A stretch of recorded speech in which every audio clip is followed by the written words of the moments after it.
What's up YouTube, I'm Mike, and today I'm back with another video already. Apparently the caber's fucking kicking in. Just like that, man, the depression is drifting away and is being replaced by fucking high blood pressure caused by reading dumb fuckery in my comments per usual. I had decided that I was going to make, I have decided that this particular TREN rant video is going to be about toxicity in general. So I'm not actually making this video to single out any one person, but I am going to credit Jackson Walton 7404 for being the person who gave me the fucking energy to make this video to begin with his dumb fuck ass questions. So round of applause for fucking Jackson Walton 704 for being the inspiration for today's TREN rant video, which I know many of you have grown to fucking love. So what did Jackson Walton say? Mike, are you not worried about your cardiovascular health while taking a milligram of caber plus the 19 Nors? Okay, see, this is that thing I was talking about the other day when I was telling you about my fucking special magic power that I clearly have that obviously Jackson Walton doesn't have. My magic power is that I read something like his fucking stupidity and then I have thoughts. Thoughts occur. And when I read Jackson Walton's comment, the thought that occurs in my head that should have occurred in his fucking dense head is, I don't need to ask this question. There's no reason to ask the question. If Mike was concerned about taking caber and 19 Nors and what it would do to his fucking heart, he obviously wouldn't be taking them. Or maybe he would have made like 15 fucking videos saying even if the shit that I'm taking is fucking killing me, I don't care because I'm tired of living on this planet with dumb fucks like Jackson Walton. So there's half of me that thinks it's not killing me, and so there's no reason to ask the fucking question. And then the other half of me is hoping to God that it kills me in the middle of this fucking video so that I don't have to put up with any more of you people's fucking stupidity. So that was the fucking motivation for the goddamn video. But what we're actually going to be talking about is toxicity. Because along with this fucking idiot Jackson Walton, there's a whole army of idiots that keep using this word toxicity like it has some kind of special fucking meaning. You know, Mike, trenbolone is neurotoxic. Well, you know, it's been proven that it's kidney toxic and it's also hepatotoxic. Even the fuck if it was, what do you dipshits actually think that means? What do you think that means? So let me ask you a question. Since you guys like to ask me fucking stupid fuck-ass questions, let me ask you a question, Jackson Walton, or any other person who has ever come on one of my fucking YouTube videos and used the word toxic. Let me ask you a question. If I told you that alcohol was cardiotoxic, kidney toxic, neurotoxic, it's toxic to your digestive tract, it's toxic all over the fucking place. If I told you that drinking any quantity of alcohol was toxic, would that make you stop drinking it? Would you suddenly become sober for the rest of your fucking life? Are you seriously gonna sit here and tell me that you're never gonna go on a fucking drinking bender again if I tell you that alcohol is toxic? Because it fucking is, it's toxic. It's one of the most toxic fucking chemicals that human beings come into contact with on a regular fucking basis. It is neurotoxic, it is cardiotoxic, it is toxic to almost every fucking part of your body. But notice how nobody is running around in the fucking comments section of any video that you see on YouTube where people are partying and having a fucking good time, drinking some fucking beers or mixed drinks and go, you know guys, I can see you're having a good time there, but the alcohol you're drinking is neurotoxic. Nobody fucking says that, but it's just as toxic. In fact, it's substantially more toxic than most anything you will put into your fucking body. So I can't understand for the life of me what you people think you are actually getting at when you say that a drug is toxic. There are so many pussy-ass motherfuckers out here who use the excuse of toxicity for why they don't do TREN. Let me let you in on a little secret. The secret is these people don't actually give two fucks about how toxic TREN is. Because in one way or another, every steroid has the ability to be toxic. It has the ability to cause cell death. It has the ability to do some kind of fucking harm. Most every substance we put into our bodies has some kind of toxicity or potential for toxicity involved. But when we talk about whether or not a drug is toxic, we're talking about the degree to which it's toxic. Is it so toxic as to do so much damage that the body can't repair it? And in the case of alcohol, while it is very fucking toxic, the body does do a relatively good job of coping with it. But the damage adds up over time 100% of the time. My dad is a fucking alcoholic. He's been drinking a minimum of 6 fucking beers for the last 50 consecutive fucking years. Is he brain dead? No. Are his kidneys and liver fucking destroyed? No. He's actually in relatively fucking good health for a man. I think he's about to turn 70 years old, in fact. So, just because you take a drug that is toxic, which once again, I'm not saying that trenbolone, for example, is toxic. What I'm saying before I get off my fucking point is that the true reason that certain people in the community talk about trenbolone being toxic is because they're too afraid to use it. They know they can't handle it. They can't handle the TREN. They know they can't handle the TREN. They're afraid of the TREN. They can't handle their own bitch-ass selves in the absence of TREN. And so they know that if they take the fucking drug, that it's going to destroy every relationship they've ever had. It's going to destroy their jobs. It's going to destroy their careers. It's going to destroy the relationship with their children. There's a 0% chance that they're going to be able to take TREN and not have massive fucking life-ending problems. But rather than say, I'm a bitch and I can't handle TREN, what they say is, well, I don't really want to take TREN because it's toxic. It's toxic, yeah. That's the reason I don't take TREN, because it's really neurotoxic. And somebody proves that it's not. And they go, well, it's really kidney toxic. And then somebody proves that it's not. And they go, well, it's really hepatotoxic. And somebody proves that it's not. And they go, well, I just don't believe you. That's what happens. The reason people don't take TREN is because they're afraid of it, and they have good reason to be afraid of it. TREN is not for bitch motherfuckers. TREN is a drug that separates the men from the children. Not everybody has what it fucking takes to handle this drug. Most of you fucking don't. And so that's the real reason you don't take it. And that's fine. I'm not recommending that everybody go take TREN. I don't want you bitch motherfuckers who can't handle it to go take it and beat the shit out of your girl or get into fist fights on the road or do something fucking crazy and continue to build a bad name for a drug that is really, really good at just about every single thing that it does. One thing that it's really fucking good at doing is pissing you the fuck off. It makes it really hard for you to cope with stupid fucking people in your day-to-day life. As you can see. And this right here is only 100 milligrams of fucking TREN. The truth is that a lot of people watch my videos and they see me having a rant like this and they blame the TREN. I have had rants like this my entire fucking life, long before steroids. I had a YouTube channel that massively predates this channel that was all about atheism. I had an entire channel dedicated to being an atheist where I made videos just picking religion apart in every detailed way you can imagine. I'm thinking about making some more of those videos and putting them on this channel.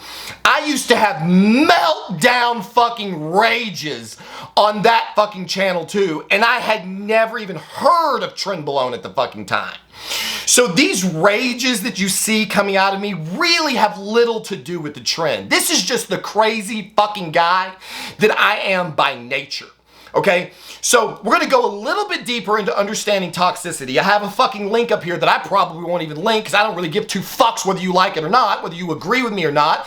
All you have to do is get off your fucking lazy ass, move your fingers around on the keyboard and look up what is the definition of toxicity. What does it mean when a chemical is toxic? Type that shit in, use your fucking eyeballs, try to use a couple of your brain cells, read what's on the screen, and attempt to process it. I understand that for most of you, this is gonna be nearly fucking impossible. Probably because half of you work at fucking Burger King, and you can't even figure out no cheese on the fucking burger. You can't handle it. Telling somebody not to put cheese on a burger is tapping the fuck out a lot of your mental capacities. It's unbelievable how stupid people are on this fucking planet. But I'm gonna try, hang on, let's see. How long will it take for the color to drain back out of my face? Whoo, woosah, woosah. You gotta work your pressure points. See, this is how you protect the cycle. You know what I like to do in moments like this? In moments like this, when I'm on the verge of having a fucking aneurysm, I like to remember that everything is okay. I'm just one little guy on one little planet in the middle of a giant fucking galaxy that is one of billions of fucking galaxies in this universe that is so big that we can't even fathom the fucking size of it. And whatever I'm feeling right now is really not worth worrying about in the grand scheme of things. Then I take a deep breath, and we're good. So, moving right along, toxicity is the ability of a substance to cause harmful health effects. These effects can strike a single cell, a group of cells, an organ system, or the entire body. A toxic effect may be visible damage or a decrease in performance of or function measurable only by a test. All chemicals can cause harm at a certain level. When a small amount can be harmful, the chemical is considered toxic. When only a very large amount of the chemical can cause damage, the chemical is considered to be relatively non-toxic.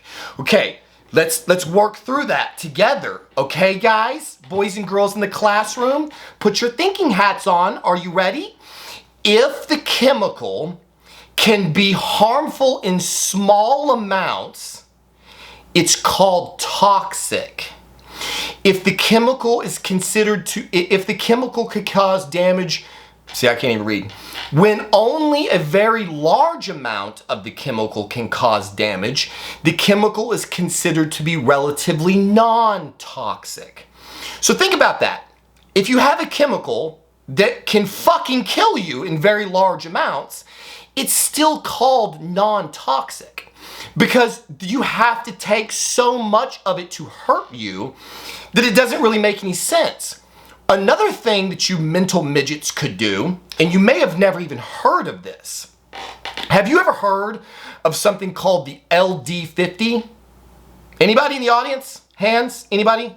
LD50? Yeah, that's what I thought. LD50 means lethal dose 50. It's the dose of a drug that will kill 50% of the people who ingest it. And just about every medicine we have has an LD50. So if you want to find out how dangerous a drug is from the perspective of death, you can look up its LD50.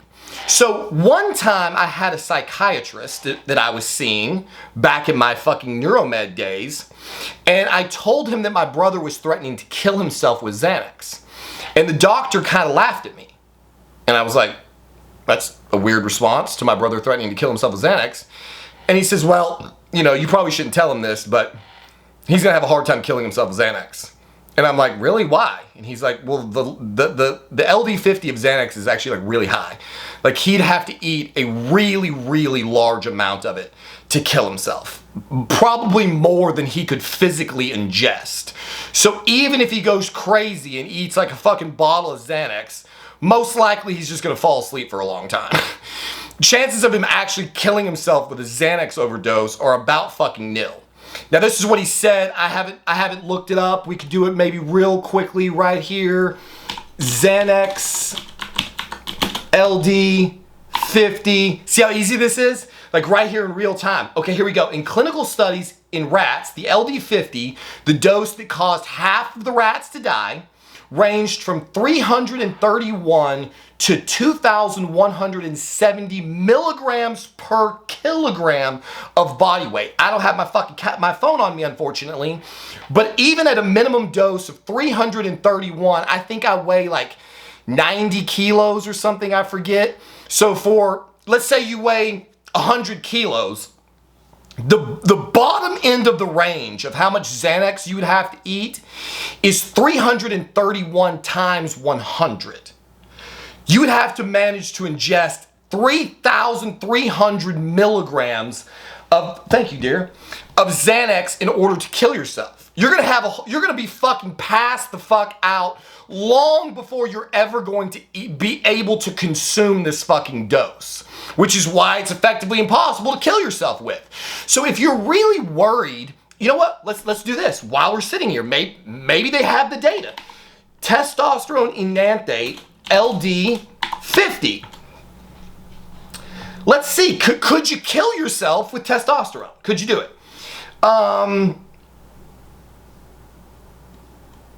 Looking. I mean, they have the material data sheet here on testosterone, physical and chemical properties, stability, toxicology. Holy shit. Acute oral toxicity, LD50, is 1,000 milligrams per kilogram. 1,000 milligrams per kilogram. So let's get some actual science here. I know you guys love real science. So I weigh currently 200, we're gonna call it 205 pounds. So that's 92 kilograms. So I need 92 times 1,000 milligrams. 92,000 milligrams of testosterone enanthate is what it would take to kill half of the people who used it. You fucking idiots want to talk about toxicity. Okay, it doesn't matter if a drug has some toxicity to it. Even if you could prove, which you can't, but even if you could prove that trenbolone was on some level neurotoxic directly, and I'm saying directly neurotoxic, like the trenbolone molecule itself passes the blood-brain barrier and kills brain cells, because that's what we're talking about, is killing brain cells. When a drug kills, damages, or otherwise negatively alters a cell, that's what we call toxic. The thing that you people don't seem to understand is that your cells die all of the time by the millions every day. It's called apoptosis. Apoptosis is a really good thing. You really want your cells to die, like a lot. Do you know what it's called when your cells stop dying? Anybody in the classroom? Anybody out there? Hands up, maybe? Anybody know what the condition is called when a cell stops dying? It's called cancer! Cancer! That's what the fuck it is! When your cells stop experiencing apoptosis and they just keep living and multiplying, that's called cancer. That's what a tumor is a mass of cells that are not experiencing apoptosis. They continue to grow and grow until they fucking kill you. Cell death is a very necessary part of life. Every 7 years, your body replaces every single cell in your entire body. Did you know that? You actually, in 7 years' time from this moment right now, there will not, of all of the cells that are in your body right now, every single one of them will have died and been replaced by a new one in 7 years. Every 7 years, kind of like credit score, isn't that weird? 7 years, you get new credit. Every 7 years, your entire body has changed all of its cells out. Different organs function at different rates.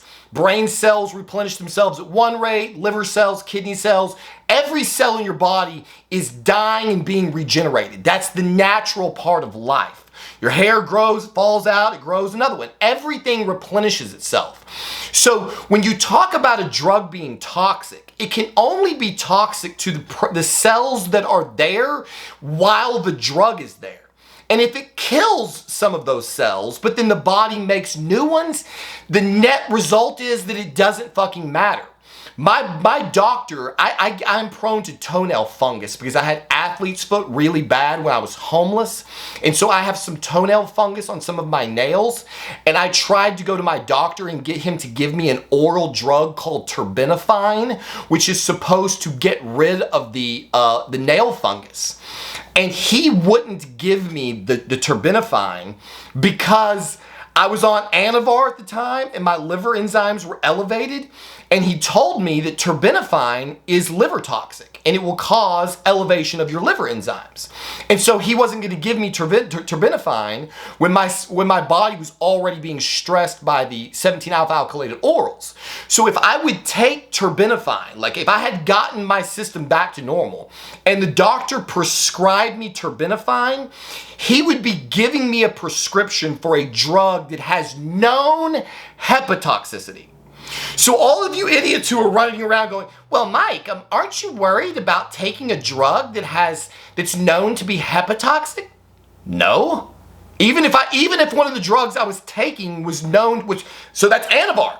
Every time you take Anavar or D-ball or T-ball or fucking Anadrol, you are taking a drug that is known to be liver toxic.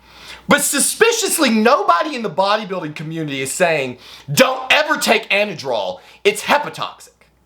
But the same person will turn around and say, don't ever take Trenbolone, it's hepatotoxic. How does that fucking work? How does that make any sense at all? Don't ever take Trenbolone, it's neurotoxic. But I'm gonna go out and drink a fucking half of a keg next weekend at the fucking local redneck party and kill about 14 billion brain cells because it's neurotoxic. So I'm going to drink myself into the point that I'm passing out and vomiting on somebody, but I'm not going to take Trenbolone because it's neurotoxic. You people need to pull your fucking heads out of your asses and stop pretending like you're smart. Just quit the game, okay? You're not smart. You're fucking imbeciles. And that's okay. It's okay. Like I said in a million videos, the world needs ditch diggers. Somebody has to make my fucking hamburger at Whataburger. I understand that. I could never fucking survive 10 minutes at fucking Whataburger. There's no chance I could make it. Somebody has to screen print t-shirts for a living. Somebody has to dig ditches. Somebody has to clean fucking public toilets. So don't beat yourself up if this is hard for you to understand. But if you work at one of these jobs, okay, and these jobs are taxing you mentally, at least do the rest of us a favor and shut the fuck up when it comes to talking about steroids or any kind of medicines that anyone on earth can take. If cheese or no cheese is the limit of your mental capacity, you are never going to understand any of this. So you need to get into my fucking Instagram account, you need to contact me, and you need to say, Mike, I need coaching. I need you to tell me exactly what the fuck to do, and I will be happy to do that for you for $50 a week, not $50 a month. If you want me to tell you how much to eat and when to eat it, how to train and when to train, how many reps, how many sets, how much drugs to take, how long to take them, if you need this level of fucking support, I am happy to be your coach for $50 a week. I will give you all of the fucking time you need. If you happen to be one of my current clients who's otherwise very intelligent and you just like to fucking have somebody to bounce things off of, maybe you just enjoy the little one-to-one that we have, maybe you just want somebody to confirm something that you're already planning on doing, maybe you just want to lean off a little bit of the research that I've done or some of my personal experiences, $50 a month is all that's going to cost, and I'm happy to keep all of those relationships going. Please stop being this guy Jackson Walton in the comment section. Nobody ever needs to ask me ever again, am I worried about something that I'm taking? Because if I was fucking worried about it, I wouldn't be taking it. And if I'm taking it while worrying about it, then I obviously don't care about the fucking outcome. Shout out to a couple of people. Jim Irsay sponsor. I saw one other guy, for some reason it's not popping up in the comments right now. It seems like there was one other person who tried to warn this guy about what he was getting into. Now my mouse is spazzing out. Everything's going crazy. There was some EC2 2082. Thank you for the $5 tip. My man, that makes me feel better already about oh, this is not even the right video. That's why I couldn't find it. Anyway, there was a couple of people who tried to jump in on that idiotic comment and warn him about what was about to happen. I was planning on making a fucking TREN rant video about toxicity anyway, because I'm so sick and tired of hearing this fucking word. Nobody seems to understand what it is. Stop talking about toxicity. It doesn't fucking matter. None of these drugs, none of them are considered toxic. Otherwise, they never would have been approved for use anywhere, and even the ones that have never been approved for use would be killing every single person who touched them. They are all considered non-toxic in reasonable doses. If you manage to inject 92,000 milligrams of testosterone, then there is a 50% chance that you are going to die. And if that's a risk you're willing to take, then by all means, see if you can load yourself up. Now, that's not medical advice. Don't do that. As always, thank you for watching this video. My battery's about to die. We'll see you in the next one.